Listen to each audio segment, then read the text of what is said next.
Assalamu alaikum students. Today we are taking start of our next topic, that is nerve impulse. We have to define nerve impulse. Let's see. Nerve impulse is the information about a stimulus. Stimulus, any change, that is called a stimulus, right? About a stimulus that is transmitted from receptors to the central nervous system and from central nervous system towards the effectors. So it can be best explained while through this diagram. It's the information which is taken from the receptor towards the central nervous system and from central nervous system towards the effector. So if you see over here the neuron, they are providing the pathway through which the information is basically exchanged, right?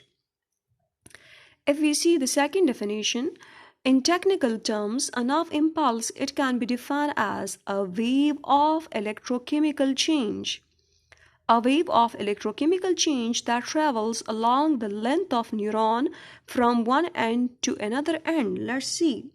Okay, why we do call it as electrochemical change? अगर आप देखें तो यहाँ पे according to that definition, nerve impulse is an electrochemical change. Electrochemical इसलिए क्योंकि अगर आप देखें तो you can see over here these are charges, positive charges and negative charges, negative charges and positive charges. So it's an electrochemical change. Electro इसलिए क्योंकि charges हैं, chemical इसलिए क्योंकि अगर हम देखें for example sodium ion, potassium ion, these are charge ion, तो ये केमिकल भी इन नेचर है, तो that's why it's an electrochemical change which run throughout the whole length of neuron in the form of waves, right.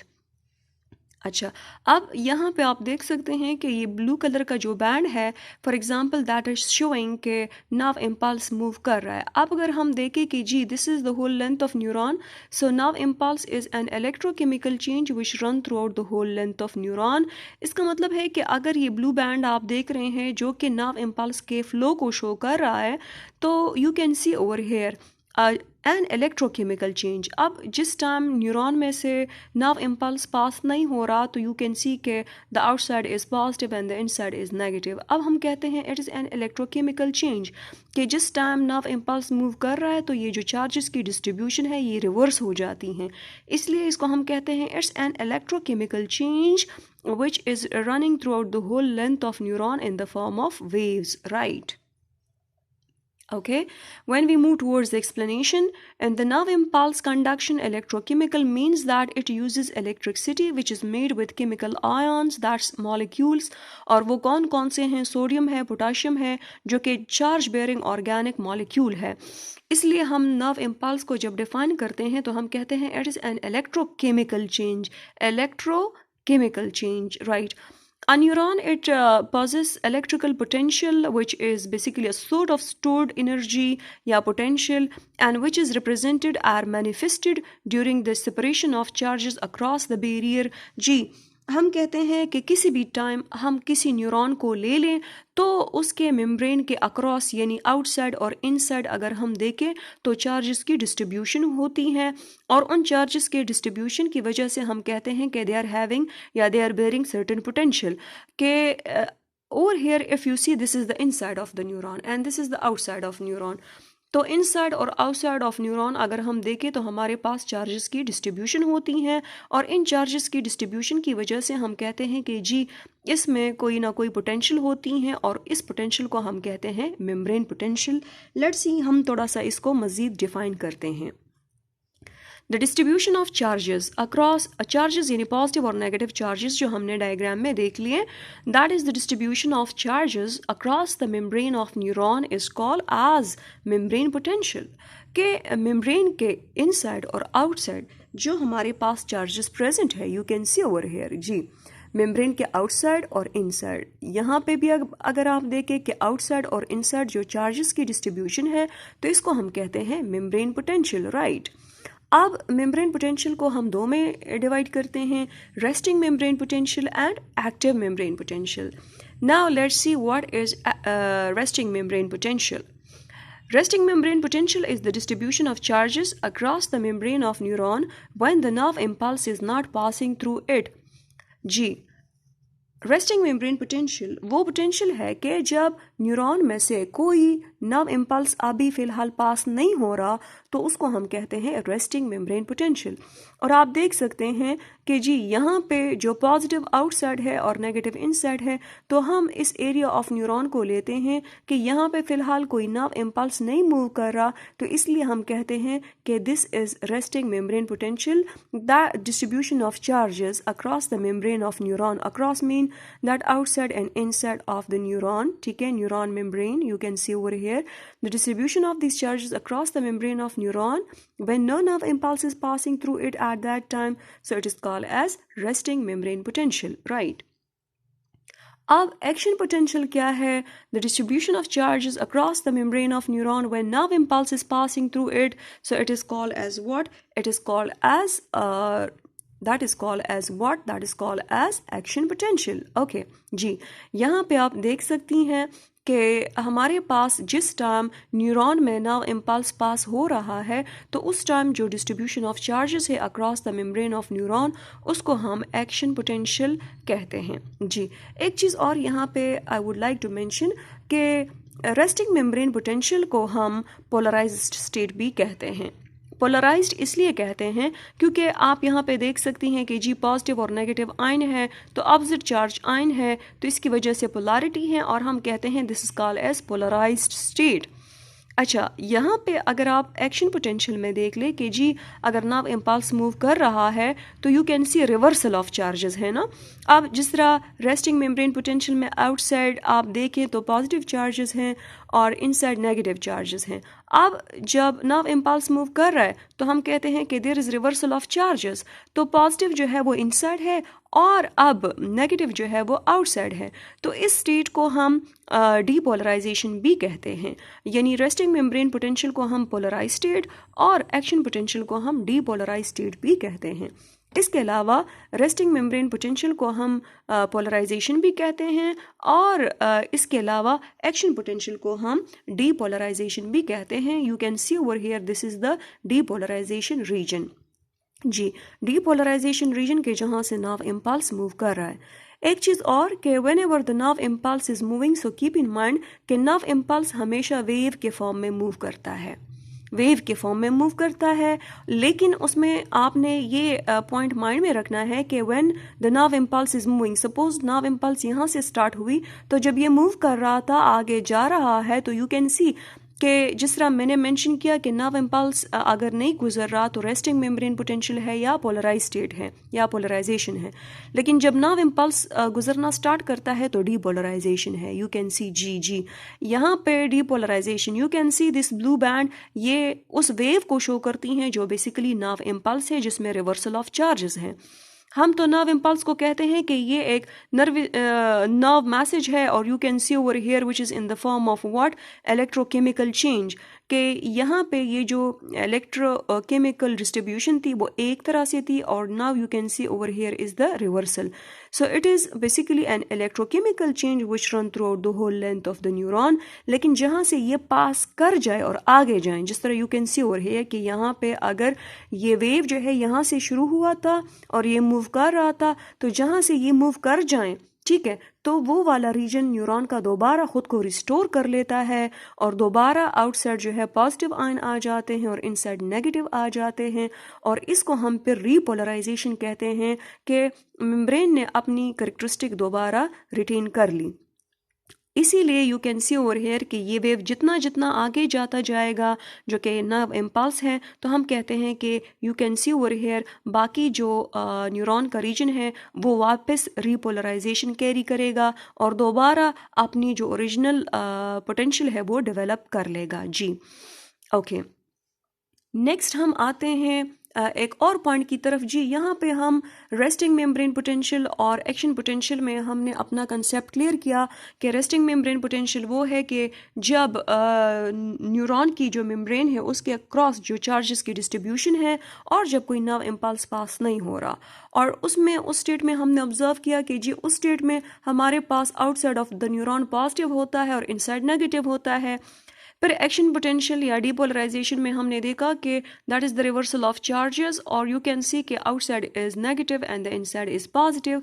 But the thing is के अगर हम first one resting membrane potential पे आ जाएं कि resting membrane potential में क्यों the outside is positive and the inside is negative, so you can see over here जी। सबसे पहले हमने अपना कंसेप्ट क्लियर करना होगा कुछ की पॉइंट्स पे। हम जनरली जानते हैं कि एक सेल के अंदर सोडियम और पोटाशियम आयन दोनों मौजूद होते हैं और इसी तरह बाहर भी सोडियम और पोटाशियम आयन मौजूद होते हैं। यानी सेल के अंदर अगर हम ले लें और सेल के बाहर अगर हम ले लें तो सोडियम और पोटाशियम आयन प्रेजेंट होते हैं, यानी इंट्रा सेलुलर भी और एक्स्ट्रा सेलुलर भी। बट ये चीज़ अपने माइंड में आपने रखनी है कि the potassium ion inside the cell they are 30 times more as compare to the outside, और इसी तरह sodium ion they are 10 times more outside than that of the inside. इसका मतलब है कि इनसाइड और आउटसाइड तो दोनों आयन्स प्रेजेंट है, लेकिन पोटाशियम की कंसंट्रेशन इनसाइड ज़्यादा है और जबकि सोडियम की कंसंट्रेशन आउटसाइड ज़्यादा है।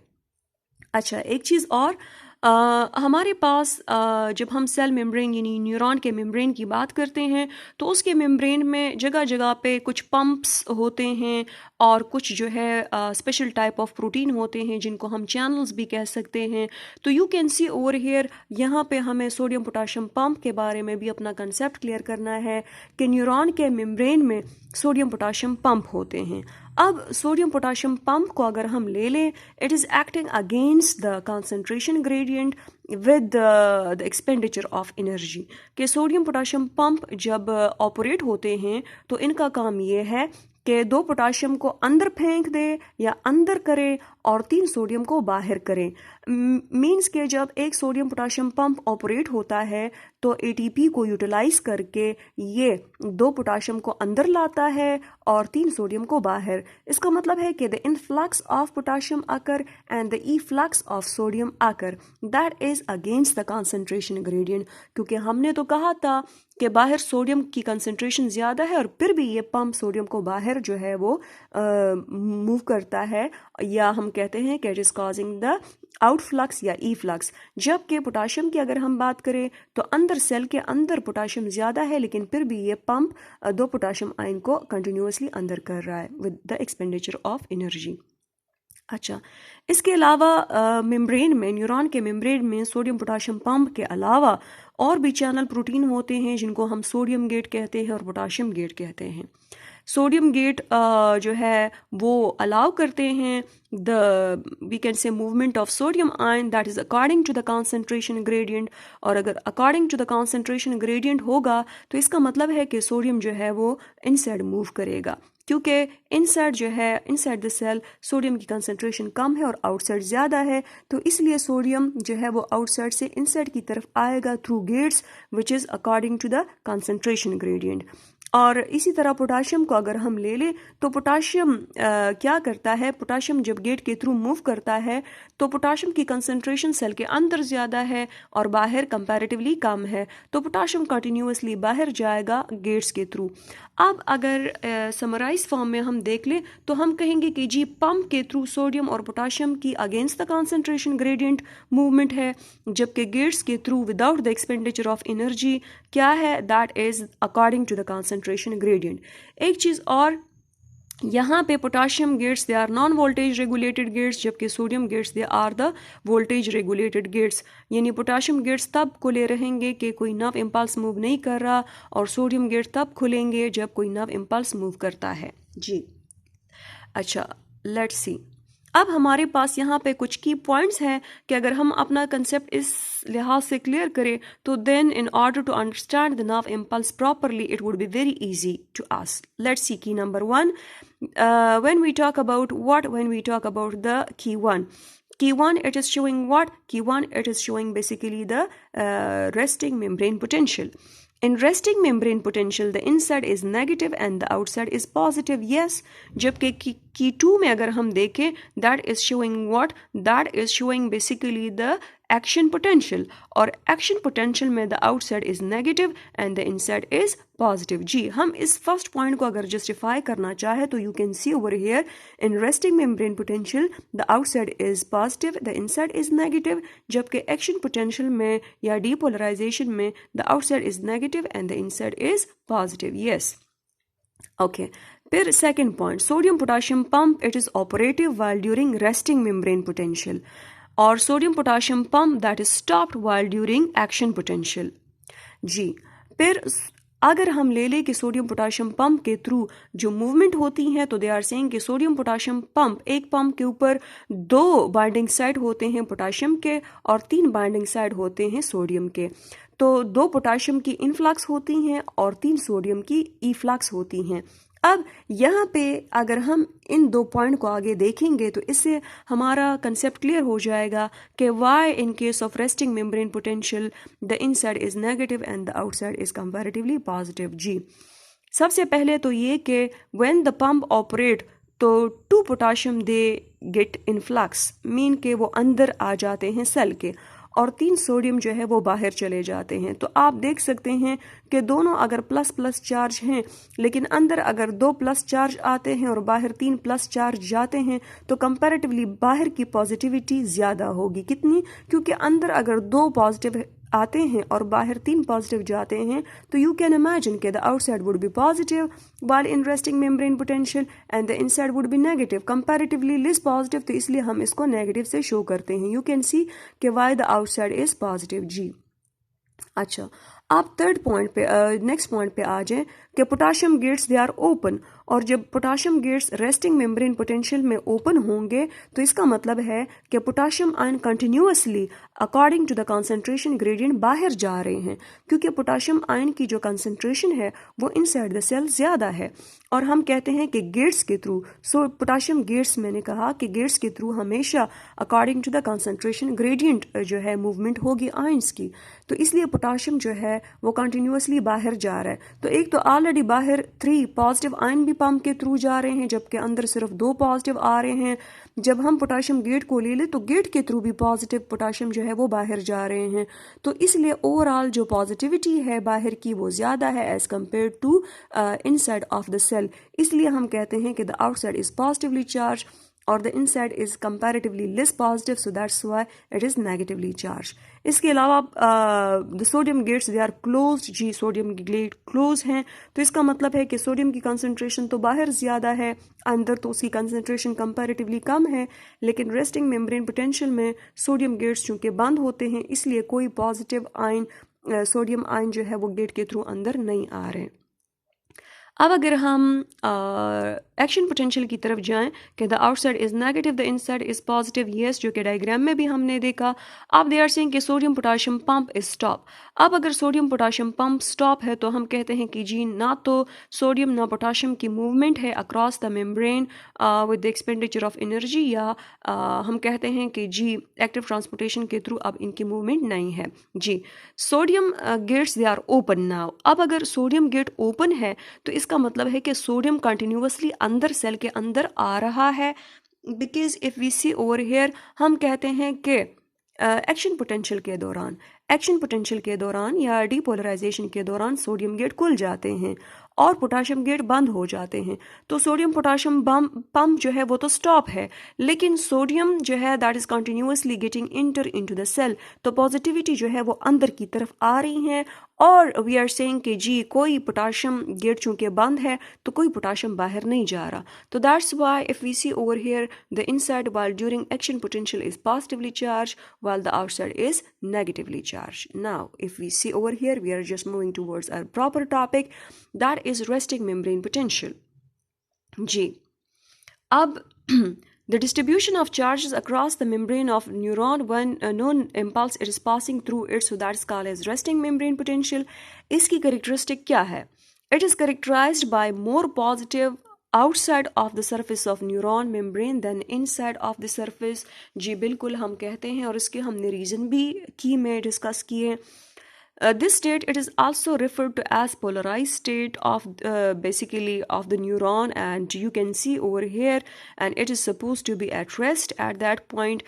क्यों polarized है? Because the distribution of positive and negative charges is over there across the membrane of neuron, or this means that there is an unequal distribution of ions across the two sides if we see of the neuron membrane. Yes, this is true, and this potential generally measure when it is measured, so it is 70 millivolt. We know that the distribution of charges across the membrane of neuron is called as membrane potential.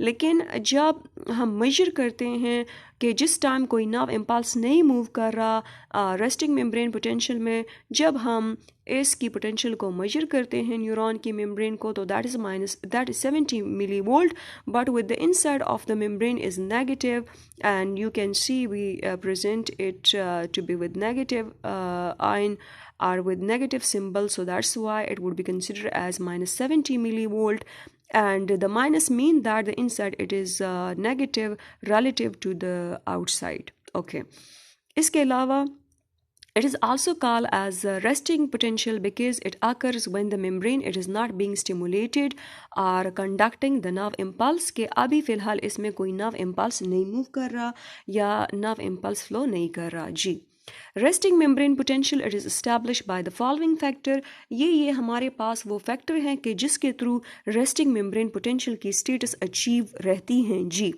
First one is the distribution and activation active that is the distribution and active movement of the sodium and potassium ion, के हमारे पास sodium और potassium ion की जो distribution है और इनकी जो एक्टिव मूवमेंट है, ठीक है, which is basically through the pumps. और दूसरा नेगेटिव ऑर्गेनिक आयंस भी कुछ प्रेजेंट होते हैं सेल के अंदर जिसकी वजह से इंसर्ट इज़ नेगेटिव। इसके अलावा the leakage of potassium ion, ये हमारे पास 3 फैक्टर्स हैं। लेट्स सी इसको वन बाय वन हम एक्सप्लेन करते हैं ना। अच्छा, स्टूडेंट्स अगर यहाँ पे आपके लिए सपोज आ जाए कि in resting membrane potential the outside is positive या negative, so the outside is more positive as compare to the negative. जी, the distribution and active movement of sodium and potassium ion यहाँ पे हम देख लेते हैं। The concentration of potassium is 30 times greater in the fluid inside the cell than that of the outside, and the concentration of sodium ion is nearly 10 times greater in the fluid outside the cell than that of the inside. We have also discussed this point while in the key as well कि जी हमारे पास overall inside और outside of the cell environment अगर हम study करते हैं तो इंट्रा सेलुलर या इनसाइड द सेल अगर हम ले लें तो हमारे पास पोटाशियम की कंसंट्रेशन ज़्यादा है, जबकि आउटसाइड द सेल जो है वो सोडियम की कंसंट्रेशन ज़्यादा है। दो both sodium and potassium they are present inside as well as outside, right. These ions, they are continuously moved against the concentration gradient through active transport pump by expenditure of energy which was through sodium or potassium pump. For every 2 potassium that are basically actively transported inward or the influx occur, 3 sodium they are pumped out. The efflux 3 sodium ion they just move out. So the inside it become more negative than that of the outside, या हम कह सकते हैं कि the outside is more positive as compared to inside, क्योंकि आप देख लें कि 2 पॉजिटिव पोटाशियम अंदर अगर आ रहे हैं पंप के थ्रू तो 3 पॉजिटिव जो है वो बाहर जा रहे हैं। तो कंपैरेटिवली अगर हम देखें तो हमारे पास एक रीज़न ये भी है कि क्यों जो आउटसाइड द मेम्ब्रेन है वो पॉजिटिव है रेस्टिंग में और इनसाइड जो है वो नेगेटिव है। जी, नेक्स्ट अगर हम पॉइंट देख लें या factor that is some negative organic ion, there are many types of organic compounds in the neuron cytoplasm and they have negative charges. These ion include some amino acids, some proteins as well. जी हमारे पास कुछ protein ऐसे होते हैं, we generally know कि protein में भी either positively charged, negatively charged or neutral type. जिस तरह हम अगर aspartic acid, glutamic acid देख लें तो वो negatively charged amino acid होते हैं. Besides this RNA and DNA which are called as nucleic acid. So nucleic acid they are also acidic in nature. Why? अगर हम सोडियम और अगर हम RNA और DNA को देख लें they are called as nucleic acid, और इनमें अगर एक यूनिट को उठाया जाए जिसको हम कहते हैं that is nucleotide. तो एक न्यूक्लियोटाइड जो है वो 3 मेन कंपोनेंट से बना होता है, चाहे वो RNA का है या DNA का है. फॉर एग्ज़ाम्पल एक तो हम कहते हैं कि जी नाइट्रोजीनियस बेसिस हैं और शुगर है. बिसाइड दिस शुगर के अलावा वी आर सेइंग कि फॉस्फेट ग्रुप भी इसमें है, और we know that phosphate it is negatively charge. So due to that we can say that nucleic acid it is negatively charge. Beside this the presence of this ion यानी कुछ negatively charge protein amino acid, और इसके अलावा nucleic acid की वजह से the inside of the neuron cytoplasm it makes it a little bit more negative as compared to the outside. Or we know that the RNA and DNA they are basically present inside the cell, right? अच्छा, ये हमारे पास second factor था। अब third factor की तरफ अगर हम आ जाएं, that is the leakage of potassium ion. Cell membrane of the neuron also has many channels and proteins which are called as gates. G. Potassium ions, they are continuously moved out of the neuron through some non-voltage regulated gates. Non-voltage regulated gates के जब हमारे पास कोई nerve impulse move नहीं कर रहा, तो now if you see over here, this also makes more positive outside of the neuron than that of the inside. G. हमारे पास we have mentioned कि gates के through according to the concentration gradient movement होती हैं, और resting membrane potential में we are saying कि the potassium gates, they are basically open, so that's why the potassium ion, it is moving from inside towards the outside. Overall, there are more positive charges on the outside than that of the inside, and this is known as the resting membrane potential. This potential will be maintained until the membrane, it is disturbed or stimulated by sufficiently strong stimulus, which is called as threshold. Then the action potential or depolarization will occur. कि ये resting membrane rest में रहेगा, कोई nerve impulse अभी तो move नहीं कर रही, लेकिन जैसे इसको strong stimulus मिले तो then what happen कि जी action potential start हो जाएगा, जिसको हम depolarization भी कहते हैं. जी, अब the development of active membrane potential या depolarization.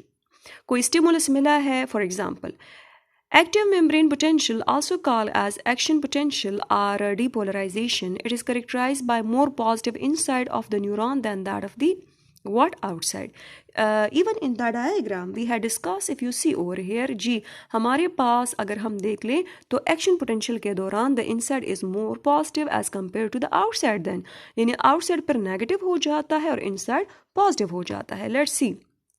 जी, अब the next one is, this happens when the positive charges, they tend to move inside of the neuron on receiving a particular stimulus. जब कोई stimulus मिल जाता है, this electrochemical change appear on a short region in the form of wave, जिस तरह हमने diagram में discuss किया, a short region of the neuron for a brief period of time, which is followed by the recovery of previous polarized state. जी, अगर हम diagram में देख लें तो you can see over here it is basically for a short region and it is moving in the form of waves, और जब ये move करता है तो जो बिहाइंड साइड होता है न्यूरॉन का, वो दोबारा अपनी ओरिजिनल स्टेटस को मेंटेन करता है और दोबारा आउटसाइड जो है वो पॉजिटिव हो जाता है, इनसाइड नेगेटिव हो जाता है, जिसको हम फिर कहते हैं repolarisation. Right, okay. Then after that, in this way, a wave of action potential, it begins to move towards the other end of neuron. Action potential is established by the following factor. जिस तरह हमने discuss किए कि resting membrane potential के लिए 3 factor responsible थे. Let's see कि action potential के लिए कौन से factor responsible है. जी, पहले तो थ्रेशोल्ड स्टिमुलस का होना ज़रूरी है. If the stimulus it is capable to bring an electrochemical change और the reversal of charges on the across the membrane of the neuron on the neuron or on to excite a given tissue, it is basically called as threshold stimulus or adequate stimulus या काफ़ी. adequate mean काफ़ी. okay.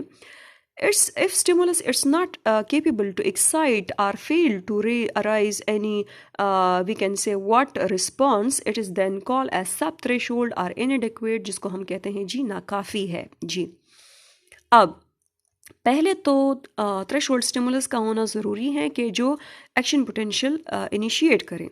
Now when the action potential occur, so what happen at that time, the influx of sodium ions occur.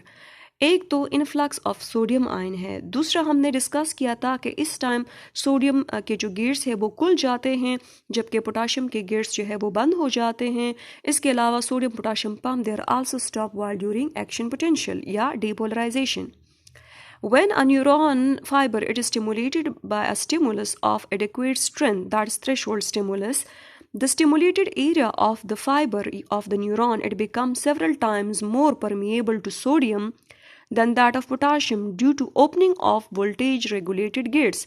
अब voltage regulated gates ion channels हैं, they are basically class of transmembrane protein जो कि उस neuron के membrane में embedded होते हैं, that form ions channels that are activated by changes in the electrical membrane potential near the channel के electrical membrane potential में चेंज आ जाती हैं और हम कहते हैं कि मेम्ब्रेन की पोटेंशियल अब बढ़ जाती हैं. This membrane potential it alters the conformation of the channels protein regulating their opening and closing. Yes. यानी वोल्टेज रेगुलेटेड चैनल्स वो है कि जब एक्शन पोटेंशियल है या एक्शन मेम्ब्रेन पोटेंशियल है तो व्हाट्स द सिचुएशन, या अगर हम देख लें कि जी डीपोलराइजेशन है तो these gates they will get open and the sodium the influx of sodium ion will occur because we had discuss कि the sodium gates they are allowing the sodium to pass according to the concentration gradient. तो बाहर तो sodium की concentration ज़्यादा थी, अंदर कम थी. दैट्स वाई जो सोडियम की मूवमेंट है that would be inside of the cell, or in short we can say the influx of sodium it occur during depolarization. As a result, the sodium gates they permit the influx of sodium ions by diffusion. Since there are more sodium ion entering than leaving, and the electrical potential of the membrane it changes from -70 millivolt जो कि resting membrane potential था towards the zero, and then it reaches to even plus 50 millivolt and even sometime towards the peak when we talk about तो plus 55 तक भी जा सकता है. This reversal of the polarity across the two sides of the membrane it is called as depolarization. This electropositive inside and electronegative outside it lasts for about 1 millisecond till the sodium gates they are not closed. जी हम अगर generally भी देख ले तो एक nerve impulse की जो duration है that is round about 1 millisecond. Right, यहाँ पे स्ट्रक्चर में आप देख सकते हैं, यहाँ पे स्ट्रक्चर में आप देख सकते हैं कि जब कोई नाव इम्पल्स नहीं मूव कर रहा और रेस्टिंग मेम्ब्रेन पोटेंशियल है तो यू कैन सी इसकी वोल्टेज आप देख सकती हैं दैट इज़ -70 मिली वोल्ट. फिर थ्रेश होल्ड तक अगर हम जाएं तो you can see -55 it's the threshold which can be indicated over here, और from there then what happens that the action potential it is increasing और it may reach till the +55. यहाँ पे तो डायग्राम में आप देख सकती हैं ओवर हेयर +40 तक है but it can increase till +55. then अगर एक्शन पोटेंशियल पीक तक पहुंच जाए तो then after that there is the next step which is called as repolarisation. यानी अगर हम रेस्टिंग मेम्ब्रेन पोटेंशियल की बात करें तो दैट इज़ पोलराइजेशन. फिर जब हम एक्शन पोटेंशियल की बात करते हैं तो डीपोलराइजेशन, और डीपोलराइजेशन के बाद हम कहते हैं कि जी एक पीक पोटेंशियल के बाद then there should be restoration of the previous state, और इसको हम कहते हैं रीपोलराइजेशन. यहाँ पे तो रीपोलराइजेशन है और फिर हम कहते हैं कि जी एक ब्रीफ टाइम पीरियड होता है जिसको हम रिफ्रैक्टरी पीरियड कहते हैं, उसमें हाइपर पोलराइजेशन हो जाती हैं. यानी जो रेस्टिंग मेम्ब्रेन पोटेंशियल में जब पोटेंशियल -70 है तो ये -70 से भी डाउन हो जाता है और इसको हम कहते हैं रिफ्रैक्टरी पीरियड. इसमें हमारे पास क्लोराइड आयन बहुत इंपॉर्टेंट रोल प्ले करते हैं. नॉर्मली -70 से भी डाउन ले जाने के लिए क्लोराइड आयन जो है वो रश इन करते हैं और उसके लिए स्पेशल रिसेप्टर साइट होते हैं या स्पेशल टाइप के प्रोटीन होते हैं मेम्ब्रेन में जिसको हम अमाइनो ब्यूटारिक एसिड साइट्स कह सकते हैं. उसके थ्रू क्लोराइड आयन मज़ीद अंदर जाते हैं सेल के ताकि नेगेटिविटी को फ़ौरन अंदर की नेगेटिविटी को डेवलप करें और बाहर जो है वो पॉजिटिव चार्जेस रहें. फिर उसके बाद रिफ्रैक्टरी पीरियड के बाद the membrane is again attaining its potential which is -70 milli volt. लेकिन if you see over here हम अगर इसको डायग्रामेटिकली फर्स्ट डायग्राम में देखना चाहे तो you can see over here. जी यहाँ पे हम बात करेंगे कि जब नर्व इम्पल्स यहाँ पे अगर हम देखें कि मेम्ब्रेन जो है वो रेस्टिंग मेम्ब्रेन पोटेंशियल में है जी, और बाहर पॉजिटिव है अंदर नेगेटिव है. फिर नर्व इम्पल्स जो है यहाँ से ओरिजिनेट हुई हैं, मूव कर रही हैं वेव के फॉर्म में. तो जब ये यहाँ से पहले यहाँ पे भी अगर हम कंसिडर कर ले कि रेस्टिंग मेम्ब्रेन पोटेंशियल था, फिर ये जो नर्व इम्पल्स मूव करने लगी हैं इस साइड से आगे चली गई हैं, तो जो बैक साइड है या जो जहाँ से नर्व इम्पल्स गुजर चुका है वो पॉइंट न्यूरॉन का या वो पोर्शन न्यूरॉन का वो दोबारा ख़ुद को अपने ओरिजिनल स्टेट में ले आता है और इसको हम कहते हैं रीपोलराइजेशन। तो अब अगर हम यहाँ पे लेते हैं कि रेस्टिंग मेम्ब्रेन पोटेंशियल है तो पोलराइजेशन है, यहाँ पे अगर एक्शन पोटेंशियल है तो डीपोलराइजेशन है, और यहाँ पे इसने दोबारा खुद को रिस्टोर कर लिया है इम्पल्स के गुजरने के बाद, तो इसको हम कहते हैं व्हाट, रीपोलराइजेशन। जी ओके अब नेक्स्ट हम जाएंगे और देखेंगे कि after the peak of action potential, जहाँ पे हमने डायग्राम में देखा this is the peak potential over here. जी सो व्हाट्स द सिचुएशन कि after the peak of action potential which is called the spike potential, the permeability of the membrane to sodium it decreases। इसका मतलब है कि sodium gate दोबारा बंद हो जाते हैं, while it become more permeable to potassium के पोटाशियम गेट अब खुल जाएंगे, with rapidly diffuse out from the cytoplasm to extracellular fluid due to the opening of potassium gates। Now the sodium gates they are closed, soon this part of the neuron membrane it regain its original polarity and become electropositive on the outside and electronegative on the inside, and this is called as repolarization। यानी अगर हम resting membrane potential में देख लें तो उसमें भी the inside it was negative and the outside it was positive, और जबकि एक्शन में हमारे पास रिवर्स था कि the inside was becoming positive and the outside was becoming negative। लेकिन जब हम बात करते हैं repolarization की, दोबारा अपनी स्टेटस अचीव करने के लिए which is called as repolarization, तो उस दौरान दोबारा जो इनसाइड है वो नेगेटिव हो जाता है और आउटसाइड जो है वो पॉजिटिव हो जाता है। जी रिफ्रैक्टरी पीरियड, जिसको अगर हम डायग्राम में देखना चाहें कि इसकी क्या वर्थ है रिफ्रैक्टरी पीरियड की, तो you can see over here के रिफ्रैक्टरी पीरियड की क्या वर्क है। पहले तो we will define what is refractory period. By definition, the refractory period it is basically a period of time during which the cell it is incapable of repeating an action potential। के जी ये वो time duration होता है कि अभी दूसरा nerve impulse इस neuron से पास ना हो। जी in terms of the action potential, it refers to the amount of time it takes for an excitable membrane to be to be ready to respond to a second stimulus once it returns to the resting state। कि जी जो refractory period है वो basically neuron को दोबारा जब resting state में ले आता है तो then only then it is able to facilitate या नेक्स्ट जो नर्व इम्पल्स है वो इससे पास हो सके, क्योंकि अब अभी तक अगर एक नर्व इम्पल्स प्रोसेस नहीं हुआ प्रॉपर तरीके से तो दूसरा जो है वो पास नहीं हो सकता। तो refractory period it is basically preparing the neuron for the passage of the next nerve impulse. After an action potential, nerve fiber undergoes a period of recovery in which it gains its original ionic distribution and the polarity and prepare itself for the next stimulation। This period of recovery of the nerve fiber it is called as refractory period। जी यहाँ तक आज हमारा lecture था, आप बेशक देख लें और इसको स्टडी करें, फिर भी अगर इसमें कोई कंफ्यूजन है या आप वो किसी चीज़ की प्रॉपरली नहीं समझ आए तो you can text me, we would be इंशाल्लाह defining that and we would be explaining that once again. लेकिन अब अगर हम एक क्विक वीव दे अपने आज के लेक्चर की, तो we basically took start from what, we basically took start from the nerve impulse. कि nerve impulse it is basically an electrochemical change. क्यों है? क्योंकि electrochemical, electro charge ions chemical, right.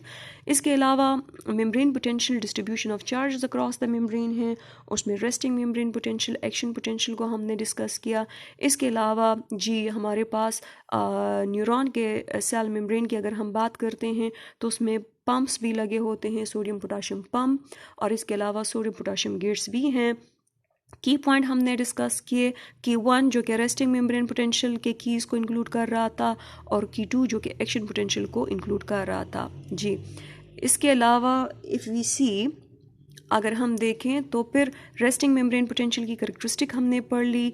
Then after that we discuss about the factor which were responsible for the what, for the resting membrane potential. Beside this we then move towards the development of action potential, that is depolarization, or you can see over here in depolarization, the outside it was basically guarded, that was represented by the outside it was represented by negative and the inside it was represented by positive जी। इसके अलावा अगर हम देखें तो threshold stimulus की हमने बात की। beside this what factor were responsible for the development of action potential, then after that we just did the graph as well which was showing कि जी हमारे पास resting membrane potential है और polarized state है, then depolarization है, फिर spike potential है, फिर repolarization है, and then there is hyperpolarization which is basically represented over here by refractory period ji. Next, we also discuss about the refractory period, that why it is needed. ये आज हमारा lecture था. Hope you may have got some of the point, but still, once again, I would like to mention, like, if some of the points which you feel that is further needing any further explanation or further elaboration, so we are over there. Inshallah, we would be doing that. Till that, Allah Hafiz.